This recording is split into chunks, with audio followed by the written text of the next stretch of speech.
Welcome to the Short Funk Podcast. I'm Tom Barbalet. And today, a return to shed life. Yes, you've been waiting for it. Here it is. Just to recap, I had taken my, I don't know what one would call it, my kind of 3, 4, 5-month girlfriend to the airport, and was coming back from the airport when I got off at a bus stop, and proceeded to be crash-tackled by a fellow who had stolen a bunch of cannabis plants from a friend of mine about 3 years before, and I hadn't seen him in that period of time. It turns out that he was living in a house very close to the bus stop, and he invited me over to meet some of his musician friends. And this is actually where I have an audio recording of the musicians playing. The musicians went by the band name FUCKT, I believe, which actually stood for something, but I can't remember that, nor can I remember their names. However, I do have the recording, and I will play the recording at the end of this podcast. The musicians themselves, well, there were 2 of them, maybe 2.5 of them. Let's just say 2 of them, because I remember 2 of them relatively well. Featured a younger fellow who was slightly scraggly, probably in his mid to late 20s from memory. Not really much of a conversationalist. He was just there. Occasionally he played lead guitar in the group. And his cohort, who was probably in his early 40s from memory, but was dying. He was suffering from yellow jaundice, and within the period of time that I knew him, the 2 years that I knew him, he had passed away. So this recording has some poignance, because I think it's mainly him singing and actually playing the guitar in the recording. These folk were incidental characters over this period of time. They would occasionally come to the shed. Occasionally I would record them. I tried on a few occasions to record them in stereo, which was always interesting because I was doing multi-part recordings. And the younger fellow never liked doing that. He never liked having headphones on or, playing against someone else's playing or all these kind of things.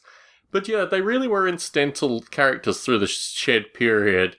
And like I say, the lead singer, the lead composer of the group, passed away probably within 2 years of me meeting him. And it was clear because they would frequently have parties, there would frequently be people over, there was always lots of drinking, that, his condition was getting worse. He'd be drinking through these functions, and I don't know where I was at that time associated with my consumption of alcohol. I stopped drinking alcohol probably within a couple of years of this experience. But at the time, and certainly including the fellow's alcoholism and obviously the effect that it had on his, his internal organs, I don't know. It was just a footnote to the whole thing. Anyway, I'm going to conclude by playing their track, Dog's Life.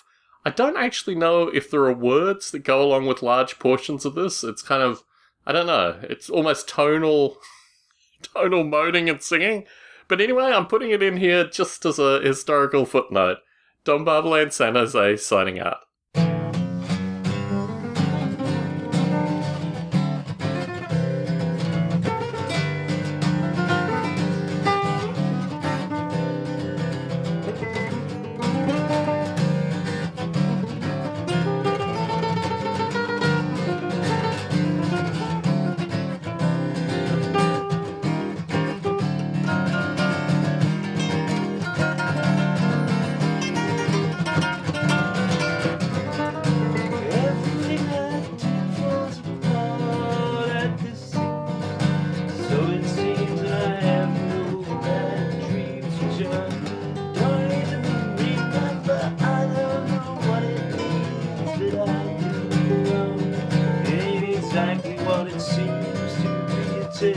Dog's life, get into strife. It's a dog's life, and we can help it. Yeah, we can by going like this or maybe that, or the other thing anyway. Every day